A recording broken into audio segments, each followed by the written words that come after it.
I stopped being my stepbrother's free babysitter accidentally exposed his 8-month affair that led to his wife divorcing him. Now he's threatening to kill me. I never thought that standing up for myself would lead to so much chaos.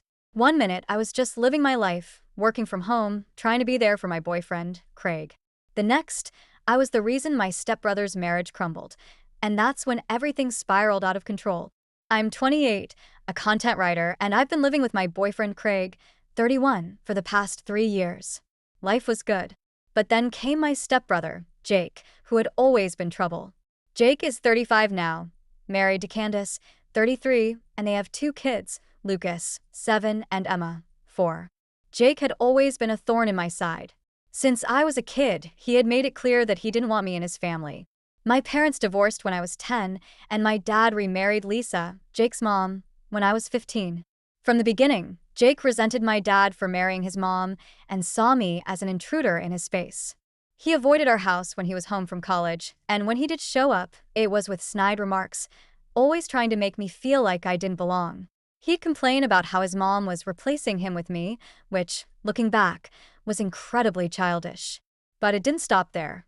He'd make a big deal about me eating the last of something in the fridge or getting better grades than him in high school. I learned to stay out of his way, and my teenage years were spent walking on eggshells around him. I never felt like I was part of the family, even though Lisa constantly defended Jake, saying he just needed time to adjust. My dad, on the other hand, mostly stayed out of it.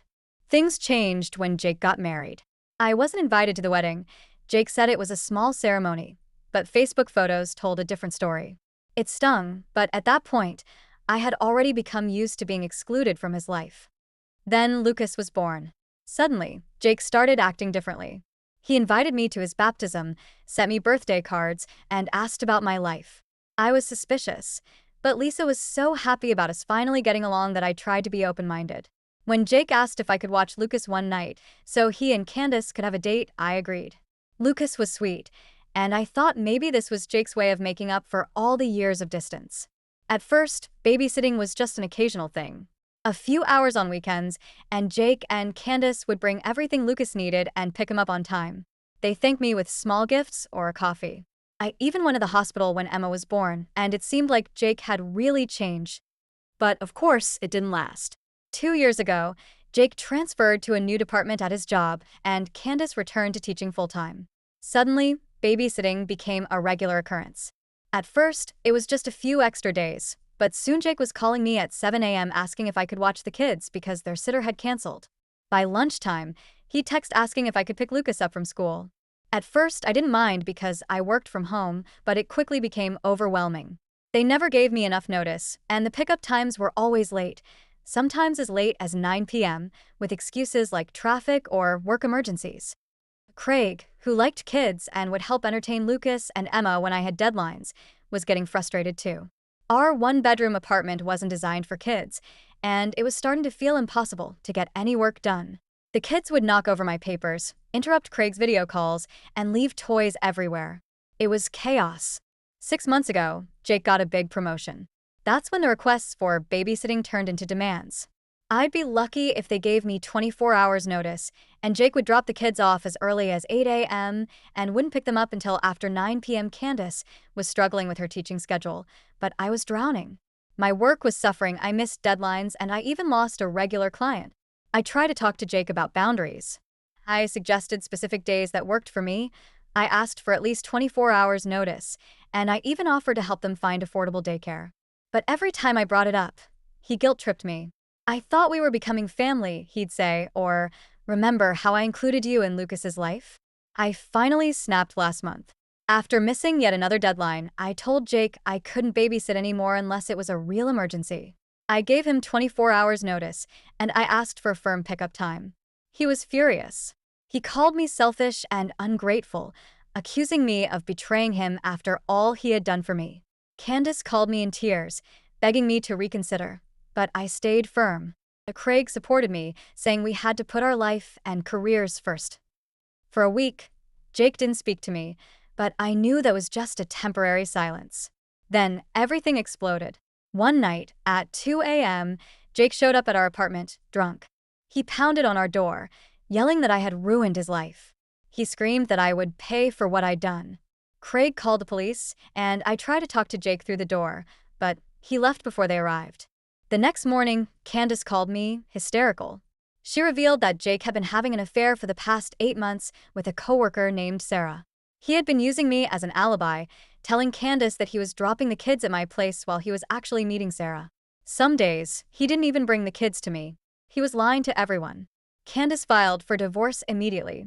And just like that, I was the reason for the breakdown of Jake's marriage. He blamed me for exposing his affair. He sent threatening messages to me and Craig. One day, he even showed up at my office building, yelling about how I destroyed his family. Security had to escort him out. My boss was understanding but warned me about safety. Lisa, my stepmom, was furious. She told me I was selfish for not continuing to babysit, saying I should have helped Jake keep his family together. My dad stayed quiet as always, not wanting to upset Lisa. Craig and I started discussing moving away, but part of me felt guilty for wanting to uproot our lives because of Jake's actions. Then, things got worse. Jake showed up at our apartment again, this time with Lucas and Emma. He was trying to force his way inside, claiming that he and Candace were sorting things out and that I needed to watch the kids. The kids were crying, confused, and Emma kept asking why I didn't want to play with her anymore. I had to shut the door. Craig called the police, but by the time they arrived, Jake and the kids were gone. We installed security cameras, and they quickly caught Jake driving by our apartment late at night. He'd been lurking around, trying to keep tabs on us. And then, Candace found out something even worse. She'd been going through their financial records and discovered that Jake had been stealing money from their joint accounts to fund his affair. He'd been using thousands of dollars to take Sarah to expensive hotels, fancy restaurants, and even booked a trip to Disney World under the guise of spending time with the kids. It didn't stop there. Jake's girlfriend's husband contacted me.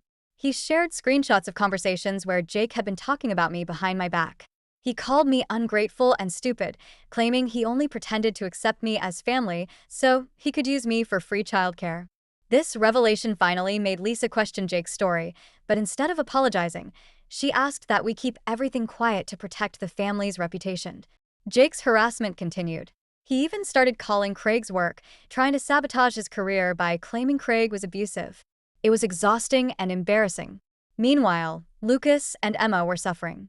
Candace said Lucas was acting out at school, and Emma was having nightmares. They didn't understand why they couldn't come to my house anymore, and it broke my heart. We were planning to move to a new city. Craig's job is remote now, and I can work anywhere. But the constant harassment, the threats, the emotional toll, it was taking its toll on both of us. Some of our mutual family friends sided with Jake, saying I should have just kept babysitting. They claimed I was jealous of Jake's family life and that I had made up the affair to cause drama.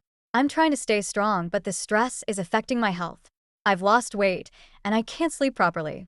Craig suggests therapy, but right now we're focused on saving enough money to escape this nightmare. Did I make things worse by getting the restraining order? Should I have handled things differently?